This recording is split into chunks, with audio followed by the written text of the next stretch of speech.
Bismillahirrahmanirrahim. Assalamualaikum warahmatullahi wabarakatuh.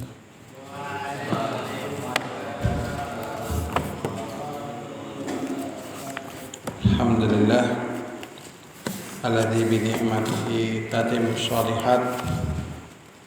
Allahumma shalli wa sallim ala Muhammadin wa ala alihi wa ashabihi wa man tabi'ahum ihsanin ila yaumiddin wa ba'd.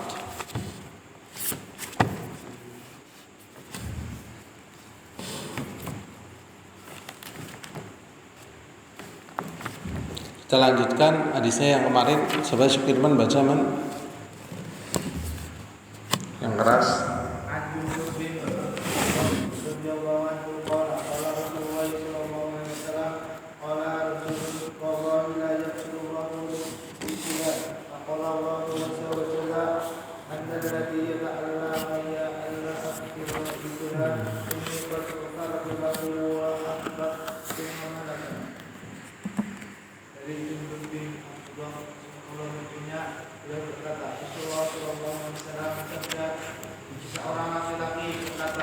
Demi Allah, Allah tidak akan mengampuni si budak. Allah berfirman, siapa yang telah bersumpah atasku bahwa aku tidak akan mengampuni si budak, sesungguhnya aku telah mengampuninya dan menghapusnya.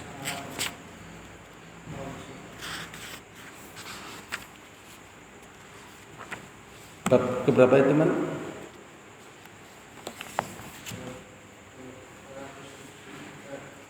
273.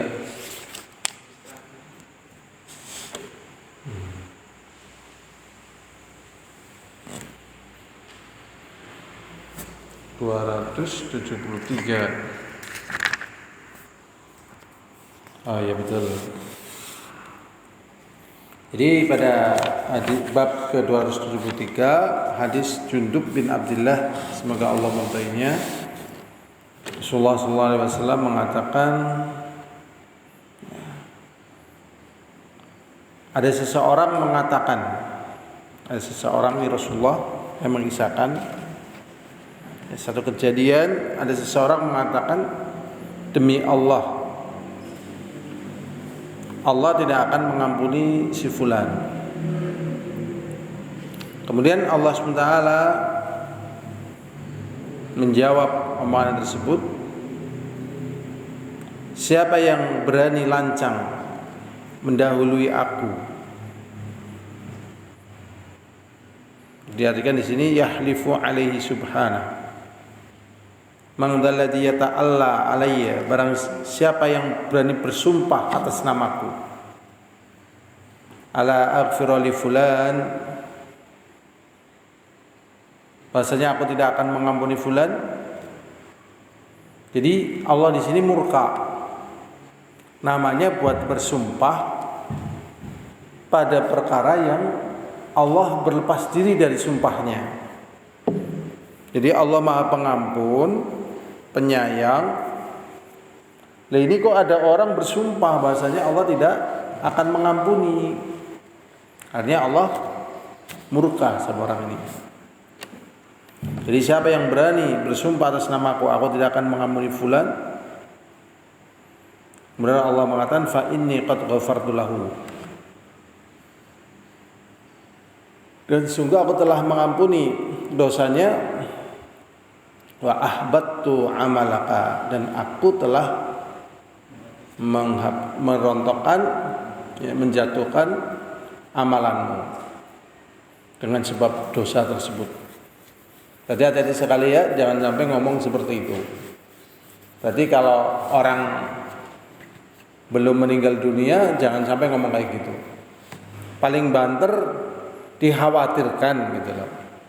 Kalau dia tidak taubat, mati dalam keadaan kufur, Allah akan mengadabnya dan Allah tidak akan mengampuninya. Dikhawatirkan. Karena apa? Kalau kufur bertaubat, Allah pun mengampuni. Begitu. Ini memang kalau orang marah gitu ya, terlalu semangat atau terlalu benci, ini sering kayak gini nih. Dia sering mendahului Allah. perasaannya itu seakan-akan sudah menjalankan apa yang Allah perintahkan, dan orang yang dianggapnya sebaliknya, perasaan dia Allah sudah benci, padahal ya jelas beda antara dia dengan Allah. Hati-hati sekali kita ya. Berikutnya bab 274. Baca man. Bab larangan memperlihatkan kebahagiaan saat seorang muslim beriman sebar. Allah Ta'ala berfirman, innamal mu'minuna ikhwah. Sesungguhnya orang-orang mukmin itu benar. Jadi di sini larangan ya, babun nahyan idhari syamatati, menampakkan apa? Syamatah, seneng ya. Larangan bil muslim kepada seorang muslim, maksudnya tatkala sedih gitu loh. Karena kalau menampakkan seneng kepada kaum muslimin secara umum bermanfaat, sehingga orang muslim melihat dirinya jadi seneng gitu. Orang melihat orang seneng itu jadi seneng. Orang seneng lihat orang susah, akhirnya kadang terbawa susah. Misalnya satu keluarga semuanya lagi seneng, ada satu anak murung gitu, diem gitu. Lah akhirnya yang lain juga terpengaruh. Tapi maksudnya di sini, tatkala ada orang susah, jangan kita malah ya menampakkan apa? Kesenangan, jangan. Jadi kita itu berusaha untuk memahami apa yang dia sedang alami. Begitu. Mudah ngisi? Jadi misalnya ini baru meninggal dunia, nah kita baru dapat rezeki, kan kita senang dapat rezeki. Tapi tatkala kita bertemu dengan teman yang meninggal dunia, kita jangan berpikir kita lagi dapat rezeki. Kita juga ikut merasakan apa yang sedang dirasakan dari kesedihan. Nanti kalau sudah lama udah pisah lah, baru kita merasa senang di hadapan keluarga kita misalnya. Lanjutkan, Man.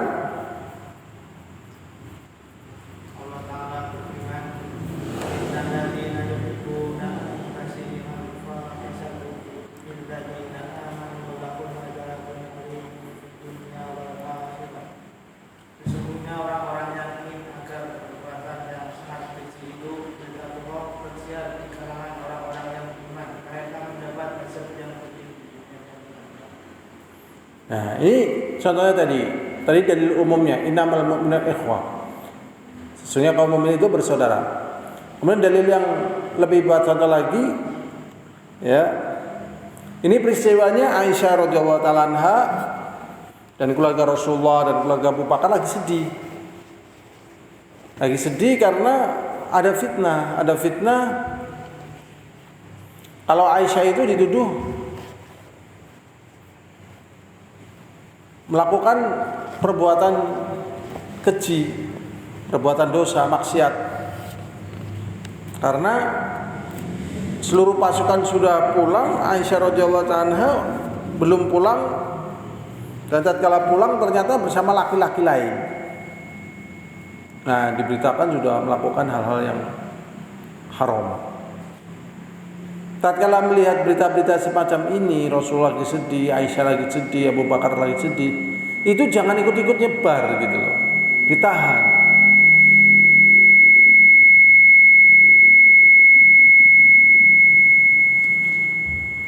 Ternyata ada orang-orang yang malah justru ikut nyebar, jadi nggak peduli. Jadi ini cara pensikapan ya. Jadi kalau ada orang yang lagi jatuh tertimpa tangga, jangan kita itu malah ikut seneng gitu. Umumnya kalau ada orang jatuh tertimpa tangga ikut seneng gitu ya, karena merasa kitanya jadi lebih tinggi derajatnya. Kan dia jatuh ya, dengan perbuatan dosa dia jatuh yang jatuh ke bawah. Ada kalau jadi ke bawah kita kan merasa lebih tinggi, naik ke atas. Jangan seperti itu. Allah mengatakan innal ladzina yuhibbuna an tasyal fahishatu fil ladzina amanu, sesungguhnya orang-orang yang senang menyebarkan berita-berita keji. Si fulana kan kayak gini, ini kayak gitu. Dan kayak gini ternyata di sebagian kaum muslimin menjadi komoditi yang senang gitu loh. Jadi dengar ada kejelekan seneng banget. Dan mesti yang dicari itu berita ya tentang apa sih yang terbaru dari seseorang ini ya yang dianggap ya telah seperti itu, dianggapnya itu dicari itu seneng.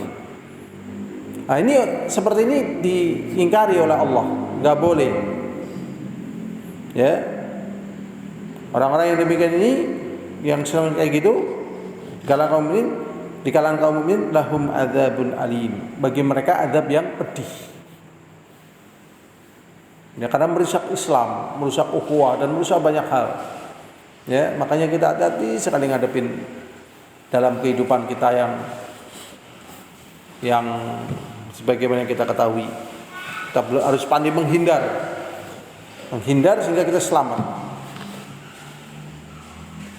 Fid dunya wal akhirah, azab yang pedih di dunia dan akhirat. Wallahu alam, azab di dunia ya secara nyatanya apakah terjadi bencana ataupun musibah atau kecelakaan apa itu wallahu alam, kita nggak tahu. Tetapi zahirnya orang yang semacam itu secara langsung itu kasih sayangnya langsung dicabut oleh Allah. Kasih sayangnya langsung apa? Dicabut oleh Allah. Dan itu rugi. Ya, itu rugi. Contohnya misalnya gini. Ya, itu Aisyah kan melakukan begini. Orang yang ngomong Aisyah radhiyallahu anha melakukan begini dan begitu tadi, itu ya, itu rasa cinta kepada Aisyah sebagai Rasulullah itu langsung hilang. Begitu. Oh, si fulan kan begini misalnya, itu langsung hilang gitu. Dan kemudian orang yang dikabarkan begitu itu apa iya gitu misalnya, apa iya pun dia langsung hilang. Makanya hati-hati sekali ya. Makanya kalau sudah kemasukan kayak gitu biasanya langsung berubah. Yang tadinya baik kayak gini ya, begitu kemasukan kayak gitu nggak ada setengah jam, nggak ada setengah hari, nggak ada sehari ya. Paling hanya 5 menit 10 menit. Awalnya sangat akrab dan seterusnya, tiba-tiba jadi kayak kucing ketemu anjing gitu loh. Keumuman kucing sama anjing ketemu kayak gini, bingung gitu. Kan gak enak gitu. Gak enak. Akhirnya dunianya sempit gitu. Hatinya jadi sesek gitu. Berbeda dengan orang yang ya salimus sodar tadi. Ya, apa-apa gitu. Akhirnya dia gak terpengaruh. Biasa. Nah ini penting ya. Maka bagi mereka azab yang pedih di dunia dan azab yang pedih di akhirat. Di akhirat diazab karena ya ini merupakan perbuatan dosa. Berikutnya hadisnya dibaca man.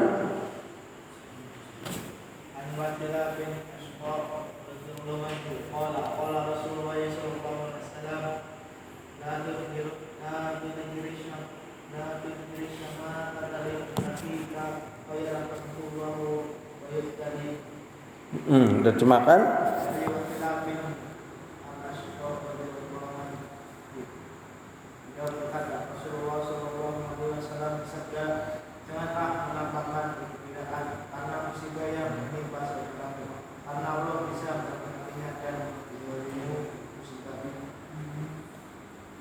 Ngeri ya seperti ini. Ini kalau istilah orang namanya kontanan gitu loh. Namanya apa? Kontanan gitu. Ternyata kontanannya nih. Dari Wathilah bin Asqa, semoga Allah meridhoinya, berkata Rasulullah SAW, la tudhiru syamatata. Janganlah kalian menampakkan rasa senang dengan musibah yang menimpa orang lain. Jadi syamatah artinya menampakkan bahagia kepada orang yang menderita. Istilahnya apa? Syamatah artinya apa? Ma'ruf, menampakkan senang, bahagia kepada orang yang menderita gitu. Janganlah kalian menampakkan syamatah kepada saudaramu, fayarhamuhullah. Bisa jadi orang yang lagi menderita ini nanti oleh Allah disayangi, dan biasanya datang kasih sayang Allah tatkala orang lagi apa? Tertimpa musibah, betul. Seperti Rasulullah pas lagi di gua itu kan, di gua Thur, ya kan, kemudian Nabi Ayub, dan orang-orang yang menderita. Biasanya orang kalau lagi menderita, orang lain kalau orangnya nggak pinter ikut menjatuhkan. Dan di saat itulah Allah akan menolong. Dan tatkala Allah menolong orang yang menderita, bagi orang yang menderita terasa sekali bentuk kasih sayang Allah kepada dirinya. Jadi hikmahnya itu ada. Jadi apa hikmah di balik Allah SWT menolong hambanya tatkala menderita? Supaya hambanya merasakan kasih sayang Allah. Ya, karena biasanya orang menderita nggak ada yang mau nolong. Nabi Ayub nggak ada yang mau nolong. Istrinya terakhir aja akhirnya nggak kuat. Akhirnya Allah menolong. Ya, Rasulullah siapa yang menolong waktu itu? Abu Bakar aja sudah khawatir Rasulullah akan terbunuh. Allah yang menolong. Jadi jangan seperti itu, ya, menambahkan bahagia kepada saudaramu. Fayarhamuhullah wa yabtalika, dan kemudian Allah menimpakan petaka pada dirimu. Semoga Allah mampu, semoga Allah memberikan kepada kita kemampuan untuk kita tidak menampakkan bahagia di hadapan saudara kita yang menderita. Nah, tapi umumnya orang kalau sedang bahagia itu pengen nampak bahagia di hadapan orang yang menderita itu. Astagfirullahaladzim. Dan anehnya orang itu kalau di hadapan orang yang kaya, orang yang berharta itu langsung munduk-munduk gitu ya. Ini janganlah ya, kita jangan kayak gitu. Di hadapan orang yang kaya enggak usah munduk-munduk. Di hadapan orang yang menderita jangan petata petiti, jangan, sabar. Udahlah nggak apa-apa, sabar. Saya juga pernah ngalami kayak gitu, nggak apa-apa, gitu. Tapi kalau di hadapan orang kaya ya biasa aja. Ya, hadapan orang kaya langsung ya, nggak bagus. Ya jangan, biasa aja. Ya, tenang. Berikutnya, man. Di sini masih ada, ya. Rawahu Tirmidzi wa qala haditsun hasan. Wa fil bab haditsun Abi Hurairah, dan dalam bab ini ada hadits Abu Hurairah as-sabiq yang telah lewat, fi bab tajassus. Ya. Jadi dalam bab ini ada hadits Abu Hurairah yang telah lewat, itu pada bab tajassus, yaitu kulul muslimi 'alal muslimi haramun. Muslim yang satu dengan muslim yang lain haram kehormatannya dan sebagainya. Tapi yang saya heran kok yang dilukai itu malah kaum muslimin gitu loh. Kenapa saya katakan kaum muslimin yang dilukai? Gerakan penyelamatan akidah itu saya belum nampak gitu loh. Gerakan penyelamatan akidah belum nampak. Kristenisasi itu gerakan yang masif loh.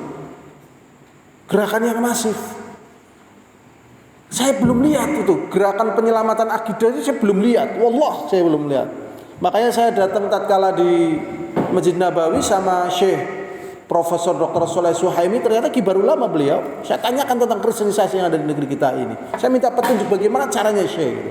Saya mendapatkan jawaban yang belum pernah saya dapatkan dimanapun, kecuali waktu itu dari Syekh itu. Nah ini kan kita belum nampak gitu. Belum nampak. Dulu waktu masih kondisinya memungkinkan, banyak ikhwan nanya kepada saya tentang bagaimana cara menutup gereja. Ana beritahu, tapi kelanjutannya nggak ada. Misal di daerah ini, ya, di utara sana lah, ada gereja kayak gini. Oh ya gampang caranya gini. Tapi saya itu nggak ada. Ada yang nanya lagi nih, gini, tapi nggak ada coba. Nah, tapi kalau masalah ikhwan kayak gini, amoh gitu loh. Ini musibah ini, berbahaya ini. Bahkan sebagian orang yang mengamati arah perpolitikan yang ada di negeri kita ini mau diarahkan oleh sebagian orang pengamat kayak Singapura. Singapura itu tadinya Muslim, Filipina Muslim, sekarang syariat Islam kayak apa gitu. Jadi saya dulu sudah berpikir, apa ya para petinggi-petinggi negara nggak merasa risih dengan cadar, dengan jubah, dengan jenggot. Ternyata bentuk hal yang risih tersebut dengan Ya mereka nggak mungkin cara pengingkarannya dengan gaya-gaya sebagaimana umumnya manusia. Ya tentunya dengan pasal-pasal, dengan kebijakan, dengan undang-undang gitu, dimarginalkan kayak gitu. Nah ini masya Allah. Alhamdulillah kita menempuh jalur nggak ikut-ikutan orang-orangnya gitu. Nggak. Karena PR-nya terlalu banyak. Lalu terus kita gimana? Tetap kita hidupkan dakwah sunnah wal jamaah, sunnah tauhid dan penanggulangan yang ada gitu. Ya, berarti ini sebenarnya apa? Musibah besar kalau menurut saya. Musibah besar. Kita mohon kepada Allah dan kita harus yakin gitu ya, bahwasanya kita melakukan upaya-upaya perbaikan yang dibangun di atas apa? Dibangun di atas basirah, dibangun di atas ilmu gitu. Ilmu. Ya semoga Allah terus menjadikan kita sebab kebaikan. Jadikan sebab apa? Kebaikan. Gitu. Jadi suka mengajak orang untuk menjadi baik. Ya sedih menjadikan orang itu bahkan terjauhkan dari kebaikan gitu. Nah, ini seperti yang ada karena apa? Al-muslimu 'alal muslimi haram. Muslim yang satu dengan muslim yang lain haram. Haram kehormatannya, haram darahnya, haram ya dan sebagainya. Haram. Kita lanjutkan lagi lah hadirin azani wa azakumullah, bab baru. Baca man, babnya man.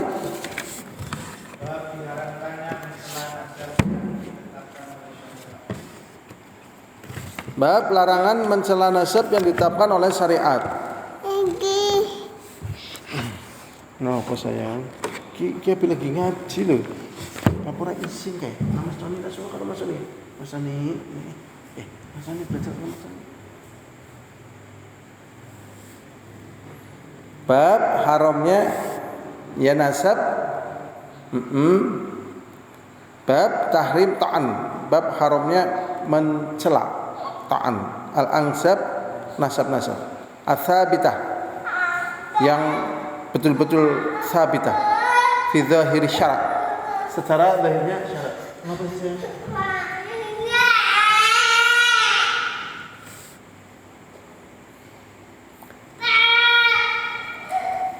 Jadi bab haramnya mencela apa? Nasab yang tsabitah secara syariat. Jadi kalau dia memang cara nasab secara syariat adalah itu nasabnya, dilarang atau haram mencela nasabnya. Dan ini ya baca, nanti paham. Kalau Allah Taala baca man.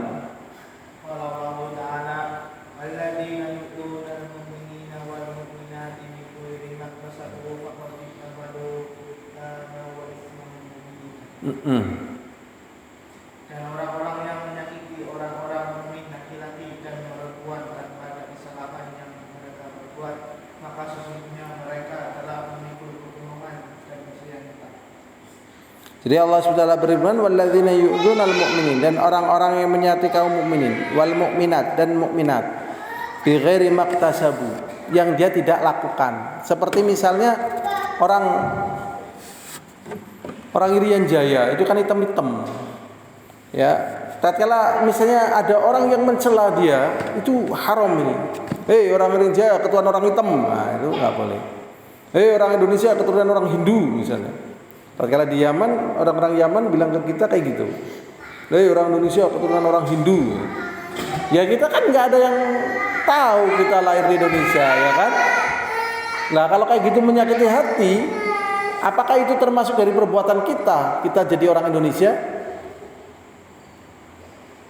Kita jadi orang Indonesia termasuk perbuatan kita, atau memang kita sudah ditakdirkan oleh Allah jadi orang Indonesia?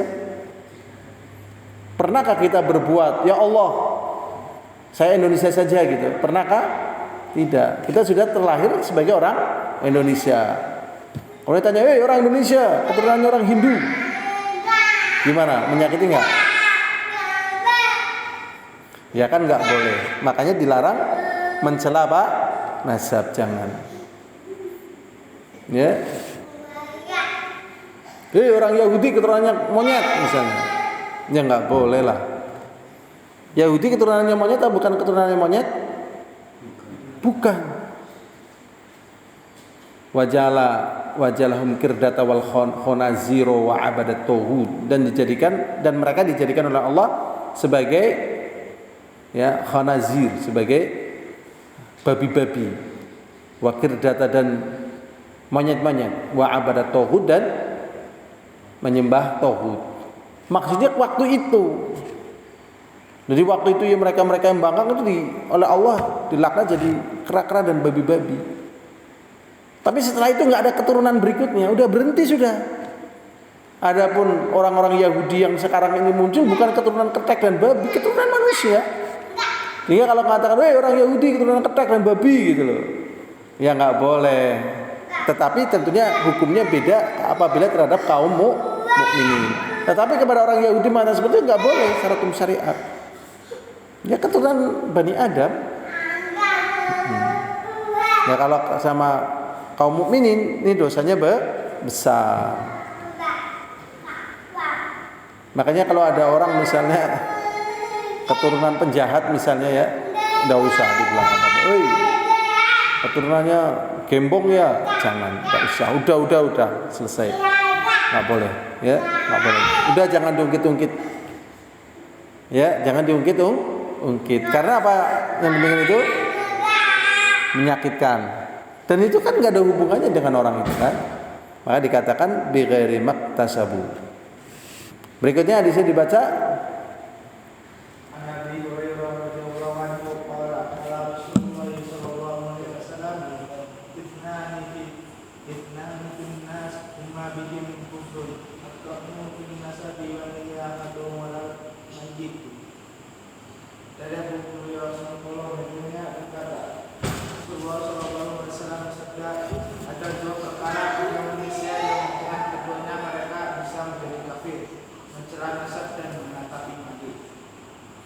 Jadi di sini Rasulullah SAW menunjukkan dalam hadits Abu Hurairah yang diriwayatkan Muslim, dua perkara yang terjadi pada manusia ini termasuk kekufuran. Yang pertama at-ta'nu fin nasab, mencela apa? Nasab. Mencela apa? Nasab. Termasuk nasabnya sendiri dicela nggak boleh. Ya mencela nasabnya sendiri. Itu ya. Yang kedua niyahah. Niyahah itu meratap, nangis, meraung-raung gitu tatkala mayit. Jadi memang harus ikhlas. Ikhlas. Kayak gitu ya. Ini termasuk perbuatan apa?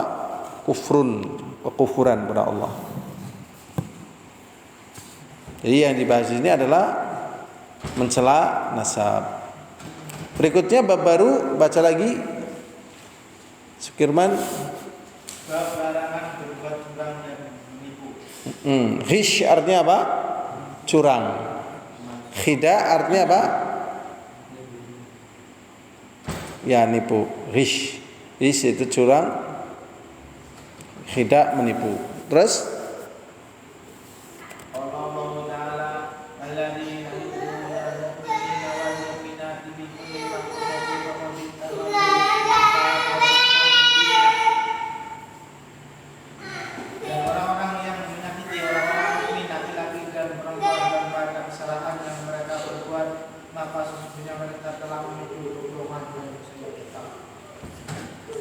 dan orang-orang yang menyakiti kaum mukminin dan mukminat bighairi maktasabu, tanpa apa yang mereka lakukan, faqad ihtamalu buhtanan, sungguh dia telah berbuat kedustaan, wa itsman mubina, dan dosa yang besar, termasuk di dalamnya menipu dan curang, melakukan ghish, kecurangan.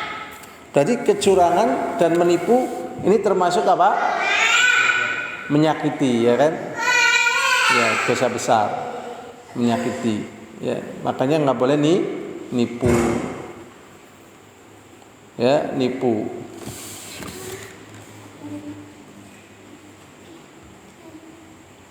Jangan berlaku curang.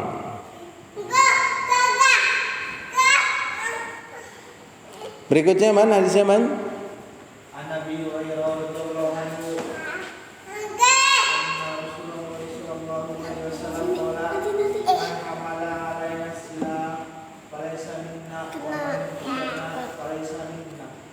Kalau mengingat bahwa Rasulullah Shallallahu Alaihi Wasallam bersabda, barang siapa menginginkan senjata kepada kami, maka dia bukan termasuk golongan kami. Barang siapa menginginkan kami, maka dia bukan termasuk golongan kami. Rasulullah SAW mengatakan barang siapa mewasilah kepada kami maka bukan termasuk golongan kami, bukan termasuk cara-cara kami. Itu. Jadi membawa senjata untuk kaum muslimin jangan. Jadi memang kita dilatih untuk tidak menjadikan lawan sebagai teman dan tidak menjadikan teman sebagai lawan. Itu penting loh. Jadi kadang kalau saya berkunjung ke beberapa orang itu tokoh gitu ya, ada yang nasihatin kayak gitu diantaranya. Jangan menjadikan teman sebagai lawan dan menjadikan lawan sebagai teman. Nah muslim, seraya muslim, masa muslim membawa senjata kepada kaum muslimin? Nah itu bukan cara-cara Rasulullah. Namanya orang membawa senjata itu identik dengan apa coba? Marah, benci dan seterusnya gitu. Makanya pandai-pandai menghindar dari yang namanya apa? Ya namanya fitnah. Ya enggak lah. Semoga Allah selamatkan hati kita. Semoga. Tapi kalau sudah kemakan udah nggak bisa sembuh biasanya. Nah sampai akhirnya membawa senjata. Kalau sudah membawa senjata itu sudah parah ini. Rasulullah mengatakan bukan termasuk golongan kami. Barang siapa membawa senjata kepada kami bukan termasuk golongan kami. Kemudian juga Rasulullah mengatakan dan barang siapa yang melakukan curang kepada kami pun bukan termasuk golongan kami. Curang itu banyak hal. Ya, dan di setiap keadaan itu memang bisa terjadi kecurangan. Sumber-sumber kecurangan sebabnya karena intinya iri dengki lah. Intinya apa? Iri dan dengki, penyakit hati. Jadi dari penyakit hati muncul banyak sekali amalan yang jelek dan itu semuanya adalah haram. Barang siapa yang menipu kami maka bukan termasuk golongan kami. Kayaknya cukup dulu ya. Wallahu a'lam bishawab. Walhamdulillahirabbil alamin. Assalamualaikum warahmatullahi wabarakatuh.